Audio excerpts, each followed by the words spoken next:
she's getting help because her heel snapped. So she couldn't walk. So some guy from the audience had to walk with her. Now, online people said it was like when your friend is drunk, made a scene, and you just want to get them back to the car now. That's how they described that lady walking down the runway. People called out the shoes as well. Others called it another failure for Kanye West, ugliest fashion show ever. So we can talk about this all morning. Yeah. The ones you saw on the grass who were passed out, those are the models who were part of that casting call. Okay. The ones on the runway were already picked. We had that casting call recently for the multiracial women. Well, leading up to the event, all people were talking about was that casting call, right? The post called for multiracial women to join the show. Here it is right there from Kanye's Twitter. Now, a lot of online critics accused West of only wanting light-skinned females in the show. That didn't end up being the case, but Kanye's not the only person who's been accused of racism when it comes to the casting calls. San Francisco's beach blanket Babylon was recently called out for asking for white people to show up to the casting call. Even the movie Straight Outta Compton faced some heat for people saying that it was considered a racist casting call because they had the women in groups, like, you know, group A would be the light-skinned women, group D would be like the broke women who are from poverty and dark skin, right? So this morning we're joined by Leonard from KD Conservatory College of Film, and she's going to talk more in dramatic arts, excuse me. She's going to talk more about these casting calls. Thanks for being here. Thank you for having me. Okay, so now when you're on the outside, like we are looking in, we'll see a casting call, and it may say, I need someone from 20 to 30 who is, you know, 5'7" with blonde hair. Does that automatically put others off and say, okay, I'm not qualified for this position because I don't have the right look? I mean, why would people perceive that as being racist?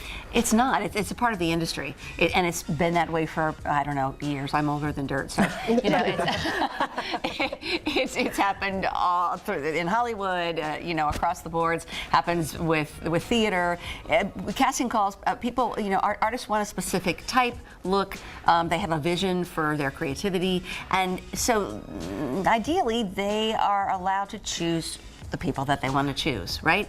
So in a casting call, when I look at something that says women over 50, gray hair, 5'7", outdoorsy.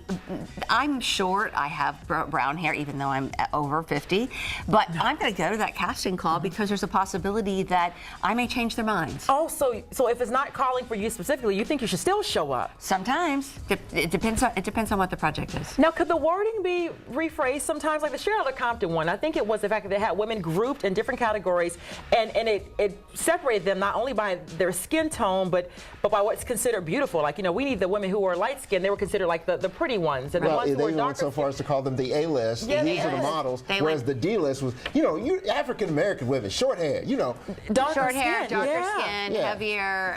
Now, why would they do it that way? Well, that was a mistake. Okay, so that's not how it should be done. That was a mistake, and I feel like, and we are, I think, hypersensitive right now in the nation and in the world in terms of how we treat others, how we respect each other's ethnicities, our religious preferences, everything like that. And so we, as artists, have to pay attention to that. We have to acknowledge that there is a difference now, that we do have to be, I don't know if more careful is the word, but we have to be more cognizant of how we communicate what we want. Right, because we're in a volatile nation right now. Our politics is in one of the most volatile states that we've had in years and years and years, and so we have to necessarily be more cognizant of that. We have to, think before we speak. Right, and so when we're writing a casting notice, then we have to look at that language and say, what does this mean, not just to me, but how could it be perceived? How can it be perceived? Because perception is reality. Absolutely. Right. So if I look at something and say, oh no, well that's not racist to me. That's my perception. And it might be to someone else. Absolutely. Yeah. So we have to be more cognizant of that. Well, Leonard from KD Conservatory, thanks for joining us this morning. Thank you. We're so happy you provided insight. If you ever need a very diverse cast of folks to play TV people for a casting, you can come right here to Eye Opener. I love the Eye Opener. It's fabulous. You guys have an amazing array of people. Well, speaking of an amazing array of people, let's go to Kevin. He's got something on the weather that we need to hear. Kevin, what's up?